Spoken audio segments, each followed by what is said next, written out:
Assalamualaikum warahmatullahi wabarakatuh. Perkenalkan nama saya Hauna Diva Adia dengan NIM C24012 pas 1083.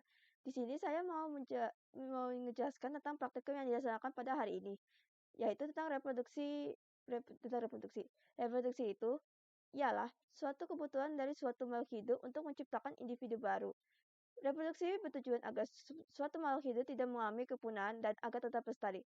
Nah, di dalam biologi perikanan sendiri, ikan-ikan ini merupakan makhluk hidup yang tidak bisa dikontrol proses reproduksinya karena kenapa? Karena ikan-ikan di laut lepas di perairan danau, sungai tidak bisa dikontrol dan tidak ada campur tangan dari manusia seperti budidaya perikanan. Karena itu kita harus mempelajari reproduksi ini agar kita bisa mengetahui stok atau populasi ikan tersebut sehingga jika ada kemungkinan suatu jenis ikan akan mengalami kepunahan, kita bisa memikirkan cara supaya kepunahan itu tidak terjadi.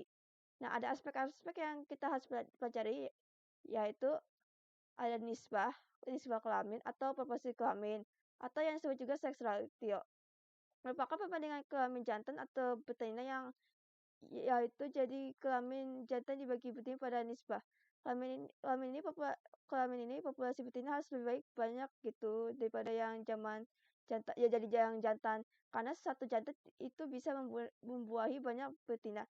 Yang kedua ada TKG atau tingkat kematangan gonad. Di mana untuk mencari TKG terdapat ada dua cara yaitu yang pertama secara morfologis merupakan pengamatan berdasarkan ukuran dari gonad tersebut yang diamati secara visual. Dalam menghitung telurnya, terdapat tiga metode. Yang pertama ada metode gravimetri, yaitu menggunakan metode dengan menggunakan bobot ikan. Yang kedua ada metode volumetrik dengan menggunakan volume.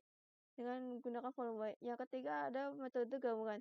Nah, metode ini sendiri kita harus mengeringkan gonad terlebih dahulu, kemudian dibagi menjadi tiga ya yang atas namanya anterior, yang tengah dinamakan middle, dan yang bawah nama posterior.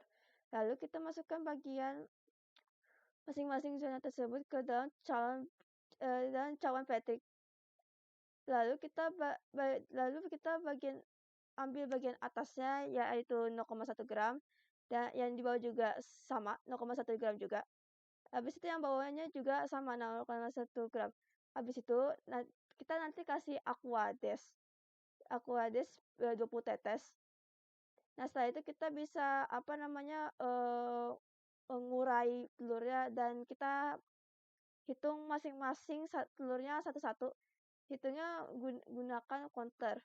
Yang kedua ada volumetric. Nah, metode volumetric ini hampir sama yang pertama. Kita keringkan dulu gonadnya. Nah, kemudian kita tuang 4 ml Aquades ke dalam gelas ukur. Lalu masukkan gonad yang utuh tadi. Ketika gonad sudah dimasukkan, kita hitung volumetriknya. Nah, setelah itu kita bagi 3 gonad lagi. Anterior, middle, posterior.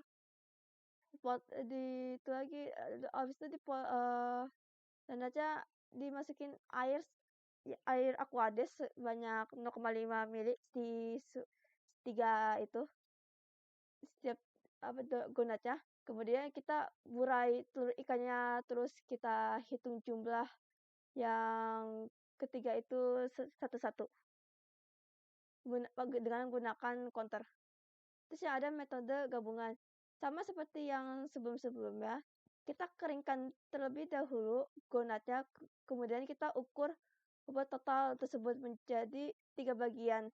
Ya, sama sepertinya tadi, ada 3, yang anterior, middle, posterior.